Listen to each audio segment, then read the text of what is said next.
কৃষক বন্ধু প্রকল্প নিয়ে অত্যন্ত গুরুত্বপূর্ণ একটা আপডেট চলে এসেছে। কৃষক বন্ধু প্রকল্পে নতুন করে ভেরিফিকেশনের কাজ শুরু হচ্ছে।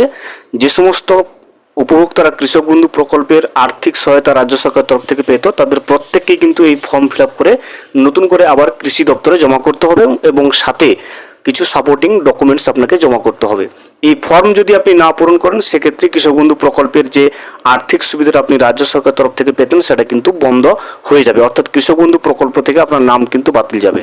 সেই জন্য অতি অবশ্যই কিন্তু কৃষক বন্ধু প্রকল্পের টাকা পাওয়া চালু রাখতে আপনাকে কিন্তু অবশ্যই এই ফর্মটা ফিল আপ করে এবং সঙ্গে কিছু সাপোর্টিং ডকুমেন্টস আপনাকে আপনার স্থানীয় যে কৃষি অফিস সেখানে জমা করতে হবে। এই ভিডিওতে আমরা জেনে নেব আপনি এই ফর্ম কোথায় পাবেন, কিভাবে ফিল আপ করবেন, এর সঙ্গে কি কি ডকুমেন্টস আপনাকে জমা করতে হবে এবং কোথায় জমা করবেন, সমস্ত বিষয়টা আমরা বিস্তারিতভাবে আজকের এই ভিডিওতে জেনে নেওয়ার চেষ্টা করব। Welcome to my YouTube channel. ভিডিওটি দেখার জন্য অসংখ্য ধন্যবাদ। ভিডিওটি সম্পূর্ণভাবে দেখার আগে ছোট্ট একটা অনুরোধ, যদি চ্যানেলে নতুন হয়ে থাকেন অবশ্যই চ্যানেলটা সাবস্ক্রাইব করে রাখবেন এবং নোটিফিকেশনটা অন করে রাখবেন এই ধরনের সমস্ত আপডেট কিন্তু সবার আগে পাওয়ার জন্য।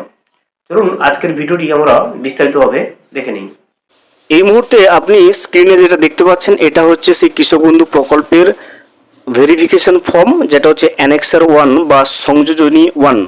উপরে আপনি এখান থেকে দেখতে পাবেন অ্যানেক্সার 1 বা সংযোজনী 1 এবং ঠিক তার নিচে আপনি দেখতে পাবেন কৃষক বন্ধু প্রকল্পের ক্ষেত্র সমীক্ষা বা ফিল্ড ভেরিফিকেশনের জন্য যাচাইকরণ ফর্ম, অর্থাৎ form for the field verification of কৃষক বন্ধু।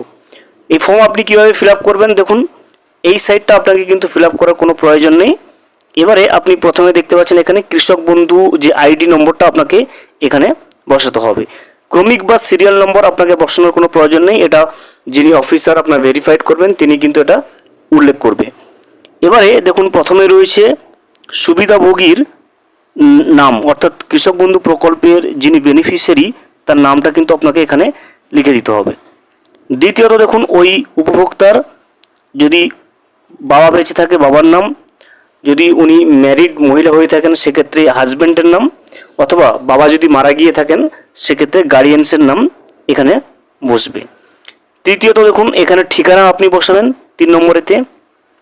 চতুর্থত আপনার জেলা বসবে এখানে। পঞ্চমত এখানে ব্লকের নাম আপনি বসাবেন। পরবর্তী অপশন দেখুন গ্রাম পঞ্চায়েত রয়েছে এবং ঠিক তারপরে কিন্তু মৌজা বা গ্রামের নাম। এরপরে দেখুন ব্যাংকের বিবরণ বা ব্যাংকের ডিটেলস চাইছে।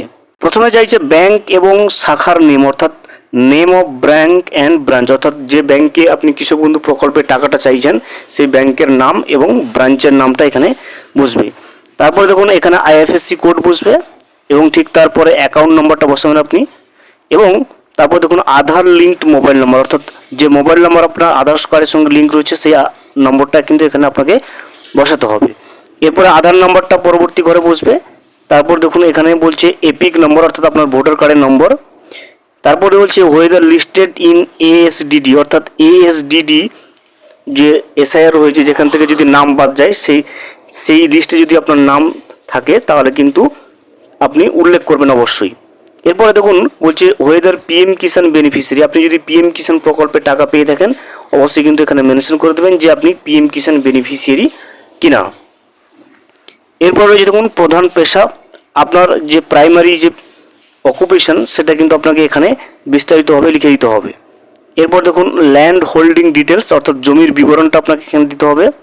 তারপরে জেএল নম্বর আপনাকে এখানে বসাতে হবে। এরপরে খতিয়ান নম্বর, তারপরে রয়েছে দাগ নম্বর বসাবেন আপনি এখানে, আপনার জমির পরিমাণ বসাবেন এখানে। এরপরে আরওআর এর তারিখ বা খতিয়ানের তারিখটা আপনাকে এখানে বসাতে হবে। এরপরে দেখুন জমির দখলের ধরন, অর্থাৎ কীরকম জমি সেটা আপনি পারচেজ করেছেন কিনা, ডেথ মিউটেশন নাকি ট্রান্সফার হয়েছে সেই সংক্রান্ত ডিটেলস কিন্তু আপনাকে এখানে বসাতে হবে। এরপরে দেখুন আয়কর প্রদানকারী হয়ে, অর্থাৎ আপনি ইনকাম ট্যাক্স দেন কিনা সেই বিষয়ে কিন্তু এখান থেকে জানতে চাইছে। এবারে আপনি যদি বিবাহিত হয়ে থাকেন সেক্ষেত্রে কিন্তু এই যে ফর্মটা এটা কিন্তু আপনার জন্য রয়েছে। যদি বিবাহিত না হয়ে থাকেন তাহলে আপনি এই জায়গাটা ছেড়ে দেবেন। যদি বিবাহিত হয়ে থাকেন প্রথমে আপনি যদি মহিলা হয়ে থাকেন তাহলে স্বামীর নাম বসাবেন, যদি আপনি হাজব্যান্ড হয়ে থাকেন তাহলে আপনার স্ত্রীর নাম বসাবেন। এরপরে দেখুন তার ব্যাংকের ডিটেলস বসাবেন।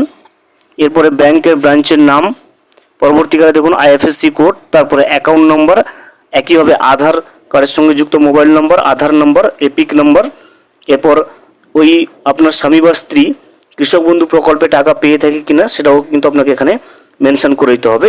এবং ঠিক তারপরে দেখুন এসডিডি, এই লিস্টে আপনার স্ত্রী বা স্বামীর নাম রয়েছে কিনা সেটাও কিন্তু আপনাকে উল্লেখ করতে হবে। এবং পরবর্তী অপশন যেটা রয়েছে এখানে, যে আপনার স্বামী বা স্ত্রী পিএম কিষাণ প্রকল্পের বেনিফিশিয়ারি কিনা সেটাও কিন্তু আপনাকে এখানে বসাতে হবে। এবং ঠিক তারপরে দেখুন আপনার স্বামী বা স্ত্রী কোনো রকম পেশার সঙ্গে যুক্ত আছে কিনা সেটাও কিন্তু আপনাকে বসিয়ে দিতে হবে। ফর্মটা সম্পূর্ণভাবে ফিল আপ করার পরে এখানে একটা অঙ্গীকারপত্র আপনি পেয়ে যাবেন, নিচের দিকে আপনি দেখতে পাবেন। এই অঙ্গীকারপত্র পড়বেন, পড়ার পরে আপনি এখানে কিন্তু আপনার সিগনেচারটা করবেন। সিগনেচার করার পরে আপনি দেখতে পাবেন নিচের দিকে করবেন, এখানে কিন্তু আপনি কৃষি অফিসে যেখানে জমা করছেন তারা এই জায়গাটা ফিল আপ করে আপনাকে কিন্তু দিয়ে দেবে। এবারে জেনে নেব এই ফর্মটা ফিল আপ করার পরে আপনি এর সঙ্গে কি কি ডকুমেন্টস জমা করবেন, কি কি সাপোর্টিং ডকুমেন্টস আপনি জেরক্স কপি দেবেন এবং কোথায় জমা করবেন। দেখুন এই যে সংযোজনী ফর্ম, এই ফর্মটা কোথায় জমা করবেন, তার সঙ্গে কি কি কপি জমা করতে হবে সেটা কিন্তু এখানে ডিটেলসে দেওয়া আছে। দেখুন, a standardized verification form annexure 1 shall be distributed to beneficiaries duly filled in forms along with supporting documents, photocopy of Aadhaar of the beneficiary and his spouses। অর্থাৎ যদি আপনি বিবাহিত হয়ে থাকেন তাহলে আপনার স্বামী বা স্ত্রীর আধার কার্ডের জেরক্স, আপনার আধার কার্ডের জেরক্স, এরপরে আপনার ROR অর্থাৎ ল্যান্ডের যে রেকর্ড তার copy, photocopy of bank account, ব্যাংকের অ্যাকাউন্টের ডিটেলস এবং আপনার স্ত্রীর ব্যাংকের অ্যাকাউন্ট ডিটেলস, এগুলো নিয়ে কিন্তু আপনাকে আপনার যে স্থানীয় কৃষি অফিস রয়েছে সেখানে জমা করতে হবে। তবে গিয়ে কিন্তু আপনার কৃষক বন্ধু প্রকল্পের ভেরিফিকেশান সম্পূর্ণভাবে কমপ্লিট হবে। ভিডিওটি সম্পূর্ণভাবে দেখার জন্য অসংখ্য ধন্যবাদ। এখনও পর্যন্ত যদি চ্যানেলে নতুন হয়ে থাকেন এবং সাবস্ক্রাইব না করে থাকেন, অনুগ্রহ করে চ্যানেলটা সাবস্ক্রাইব করে পাশে থাকবেন।